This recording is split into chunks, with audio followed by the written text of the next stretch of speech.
Welcome to Mindset to Motion podcast, where transformation is not just a dream, but a journey we embark on together. I'm Chase, your guide on this path of health, fitness, and mental resilience. Each episode, we will dive deep into strategies that bridge the gap between wanting and becoming, exploring everything from fitness hacks, biooptimization, and nutrition tips to the power of a positive mindset and habit formation. So, whether you're taking your first steps or looking to elevate your journey, you're in the right place. Let's get set to put those aspirations into action. Hi, welcome back to another episode of the Mindset to Motion podcast. My name's Chase, and today we're going to be talking about grace. Giving yourself grace for certain situations is important. If your best friend was having a hard time and struggling with trying to hit a goal, would you tell them that they're a horrible person or they're a bad parent? Probably not.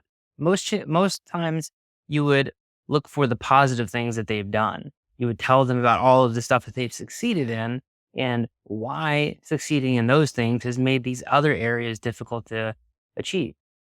However, whenever it's our own situations, a lot of times we don't have the same sympathy for ourselves. We don't allow ourselves the same grace to say, while maybe you didn't go to sleep by 9 p.m., you also achieved cleaning the kitchen, getting everything prepped for the next day. You took care of meal prep for the whole week for all your staples. You took care of all of these other things that needed to be done.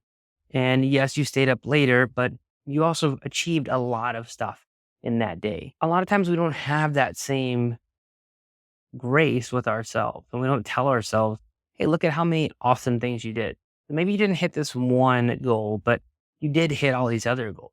I talked about this in a previous episode when I talked about a challenge that I gave for myself. It was 100 days to a better version or best version of myself. And I set myself all of these goals and all these tasks. It was like 15 tasks that I had to do every day.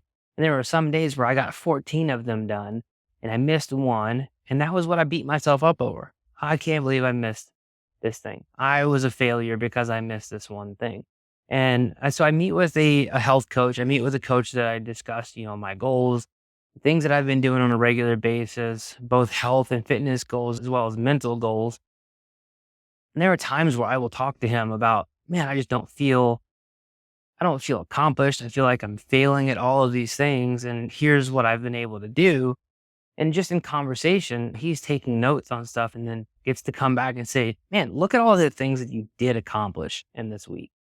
You're hyper focusing on one thing or one area in your life where you didn't just excel at, you didn't nail it, but you did make progress at that. Now, I've talked about it and I've showed you before. My company sticker says there's a check mark next to progress and there's a line through perfection. The goal is always to improve yourself and have some sort of progress as you're moving towards your goal, not necessarily being focused on achieving it perfectly every single time. And that's something that I want you to think about as you're going through your day, as you're going through your week, as you're setting your goals. We're in May of 2024, and a lot of us had these outlandish goals for 2024 of things that we wanted to get done. And some people have already fallen off of those goals or already given up on them because it was just so hard to maintain things. There's nothing wrong with adjusting the goalpost. However, I would tell you that if you gave up on something because you failed, maybe just take this opportunity as a reset. Instead of saying, I didn't achieve what I was trying to achieve when I started in January, why not start it in May? Why not start it in June? What I can tell you is that if you set yourself a goal and say, well, I'm going to start this next week, there's a very good chance that you're not going to start it the next week. There's a pretty good chance that you're not ever going to start it because you gave yourself an opportunity to just wait a little bit farther down the line to get started with it. You've probably heard this before, but the best time to start a plan or to start a goal is yesterday. The second best time is today, right? If you know there's something that you want to work towards, set yourself up for success.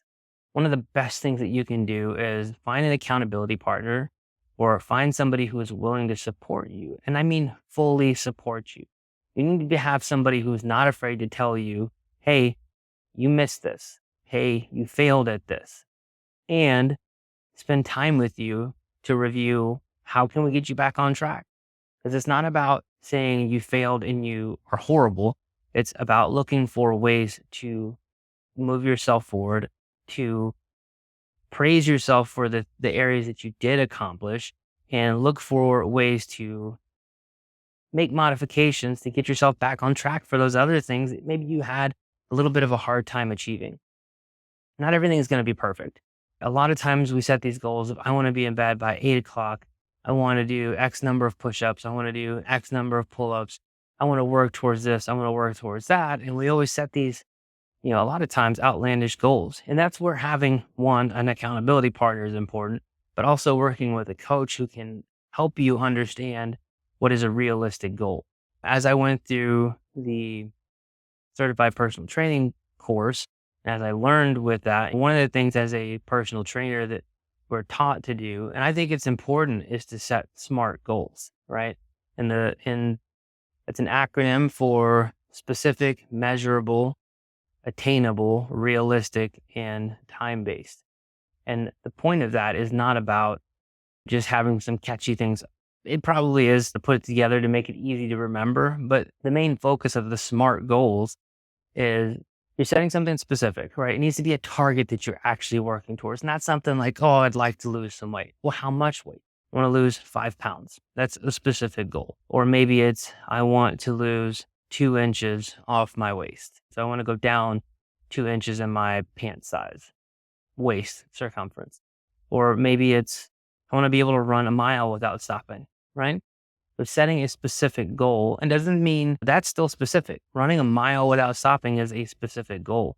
Now, some people would say, well, you need to make it more specific, where you say, I want to be able to run a 10-minute mile without stopping. You can increase the amount or the depth of how specific it is, but you still need to have a specific goal, right? Something that you're working towards. Can't be, I want to be able to walk up a flight of stairs without being out of breath. Well, what's your definition of flight of stairs, right? Because it may be 5 steps, it may be 30 steps. That's a flight of stairs. So you want it to be specific, measurable, something that you can measure, right? 1 mile without stopping. That's a measurement. 5 pounds of lost weight is a measurement. It is measurable that you can see the success or the failure, right? Attainable, meaning and this is something where that partner or somebody who knows you, who knows your abilities comes in. Is it something that you can do? It's something that you should be able to reach for, right? If you were to say like, hey, I want to lose 60 pounds in a week. That's not an attainable goal, right? It's not something that you can do. And that's one of those areas where working with a personal trainer can help you to say, let's set maybe we're going to shoot for 60 pounds over the next 18 months. Maybe we're going to work towards that over the next 12 months, depending on how aggressive you're going to be. So having somebody as like a measure check to make sure that the goal that you're setting is attainable, something that you can do. Realistic, meaning making it a realistic goal that you're able to achieve. So not necessarily is it something that you are capable of doing as far as attainability, but is it something that's even realistic that you're going to be able to do, right? So if you set a goal that I want to be able to fly by next month, that's not a realistic goal because you can't actually fly unless you were to say like, I want to be able to fly by skydiving. I want to be able to fly an airplane as a pilot, right? So there's different things that you can achieve certain things, but it needs to be realistic. And then the last one is time-based, right? So setting an amount of time that it's going to take for you to get there. And that time base is just as important with the realistic part of it as well as the attainable part of it, right? You want that goal and the amount of time that you're setting for it to be realistic. Yes, that's possible to do and attainable. Now, while it's possible to do that, I don't think you can do that. I'm not saying that you're not, perfect. I'm not saying that you don't have what it takes. However, you work a full-time job. You also run a business. You also have 6 kids. You also do X, Y, and Z. Those things are going to make it very difficult for you to attain that goal in that amount of time. Because when you see some people who have lost an incredible amount of weight, they spend 4 or 5 hours every day walking on a treadmill, right? They walk for an hour in the morning. They have a workout later in the day. They walk for an hour in the afternoon. They also walk in the evening while they're watching TV. So those things are attainable for them because they don't have any responsibilities. As a parent, you have more responsibilities. So that's probably not something that is achievable for you. It's not attainable in your circumstances. There's nothing wrong with that, right? But it's important to work with somebody who can help you look at the goal that you've written down and then figure out, is this something that is actually realistic and attainable based on your current situation? Giving yourself grace is important, but working with somebody who will hold you accountable also important, because when you start to slip or when you start to fall or falter on the goals and the dates and the time limits that you set for yourself, it's important to have somebody there who will say, "Hey, look, I understand that this is boring, or I understand that this is tough. I understand that you don't feel like doing it today, but you did set a goal, and remember why you set that goal." I think this is one thing that personal training doesn't really push on enough, right? When you go through becoming a personal trainer, when you start working with people, we always look at like, we're going to set this goal. We're going to help you set a goal and help you achieve that goal. But we don't really do enough. And there are some people that I've worked with that this is not true for. They do a really good job on this. But asking people to articulate the why. Now, Simon Sinek wrote a book years ago, and I read it a long time ago. It's called Start With Why. It's all about, you're setting goals for yourself, and you can have these outlandish goals, but if you don't fully understand the why behind setting that goal, and you don't continuously remind yourself of how important that why is to you, the chances of you hitting those goals are pretty slim. That's because you don't have anything that's really driving you to get there. Right? You see people who are billionaires, super successful people, and they work like crazy. And then you hear their backstory and you understand that the reason they pushed themselves so much was because they came from a place where they were in poverty. They had nothing. They were living on the street. They saw their children in a dangerous situation and they told themselves, I never want to put my family in this situation again. I'm going to get myself out of this. And then they work nonstop to get themselves out of that situation and push themselves. And their why is because they never want to be back in that situation or feeling that way again. A lot of us start our fitness journeys, and especially for people who are like myself, who sit down behind a desk a lot of times. I stand up a lot more than I used to. My work day requires me to be at a computer most of the time. And then as we start having children, as we start playing with our kids, as we start spending time with them, we find that my why is I want to be able to enjoy time with my kids. And then you see grandparents who are not able to do anything with their grandkids. And I don't want to be that right? I want to be able to still go out and have fun. I want to still be able to go out and play. I want to still be able to go out and spend time with my children, my grandchildren, maybe great grandchildren, and not just be this old person sitting in a chair watching and not being able to participate. So, that's one of my reasons for exercise. It's one of my reasons for working out. It's one of the reasons that we spend so much time focused on having a good nutrition, not just for ourselves, but also for our family. But we also have meals where it's not, and I don't want to call it a cheat meal because it's not. It's just we want to have something that's different. We want to have something that we enjoy and that we planned for. And it's okay to incorporate those types of meals. Like last night we had cheeseburgers and hot dogs. And it was something that we haven't had in a very long time, but we wanted to have it. And the kids asked for it. So we went ahead and we made it, right? But we made it at home.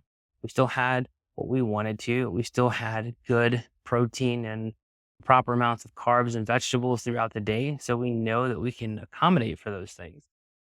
One of the areas that we have a hard time with is sleep. And that's part of our life. We have a child with medical needs, which means that he doesn't sleep a lot, which means that we don't sleep a lot. We have to learn over time that that was going to be our lifestyle and how to accommodate for that lifestyle. So there are some days where I know my body needs me to take a nap.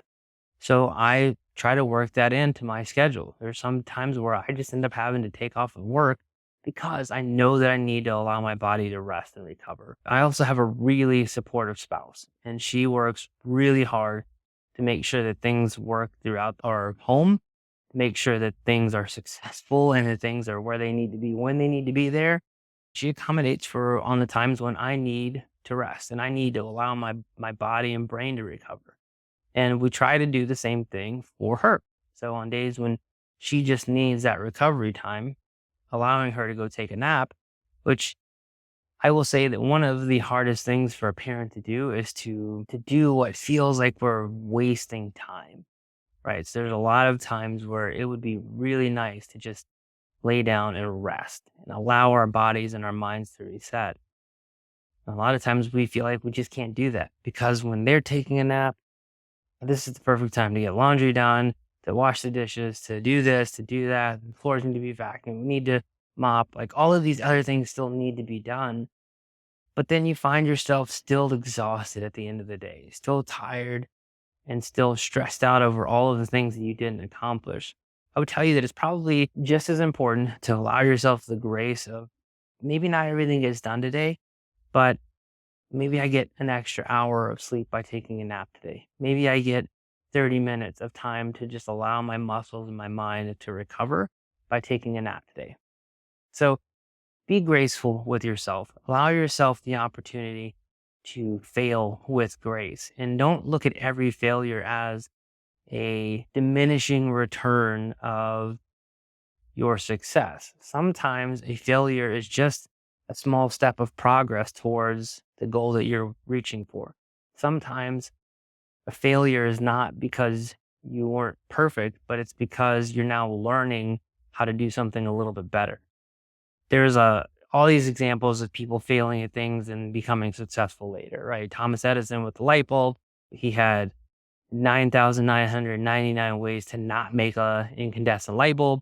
And then he was successful eventually, right? But there's also all these stories that they leave out where he also, during the time of working towards trying to figure out a light bulb, figured out how to make explosives and some dynamite things and other things that he figured out how to do that he was able to use later because he did it while he was trying to succeed in creating light bulb. Sometimes your failures are successes just incognito, right? It's a success for a different situation. And you got to learn how to accommodate for who you are and your lifestyle and make sure that you start trying to talk to yourself the way you would talk to your friends. If you know that you would tell your friends, hey, congratulations for hitting that goal. I know that that's something you were working towards, and I know that you are shooting for a higher number, but you still did really great with what you did hit. Don't beat yourself up over everything isn't the perfect target that you were aiming for. Find ways to give yourself grace. Find ways to accommodate for your lifestyle. Find ways to say, hey, maybe I didn't hit this today, but I'm going to try again tomorrow. Don't crawl into your hole and pity the fact that you didn't achieve what you were working towards and give up. Look for ways to improve, pat yourself on the back, and go for it again the next day. I hope everybody has a great week and give yourself grace. Look for situations to improve on. Nobody's ever perfect, so don't beat yourself up over missing the goal line. Sometimes that goal moves a little bit closer. Sometimes the goal moves a little bit farther away. And that wraps up another episode of the Mindset to Motion podcast. Thank you for sharing this time with us. And remember, every step you take is a step closer to a better you. For more insights, tips, and stories, make sure you subscribe, follow, and join us next time as we continue to transform our mindsets and set our lives in motion. Don't forget to check us out on Facebook and Instagram for more resources and support. Here's to moving forward, one thought, one action at a time. Until next time, keep your mindset in motion.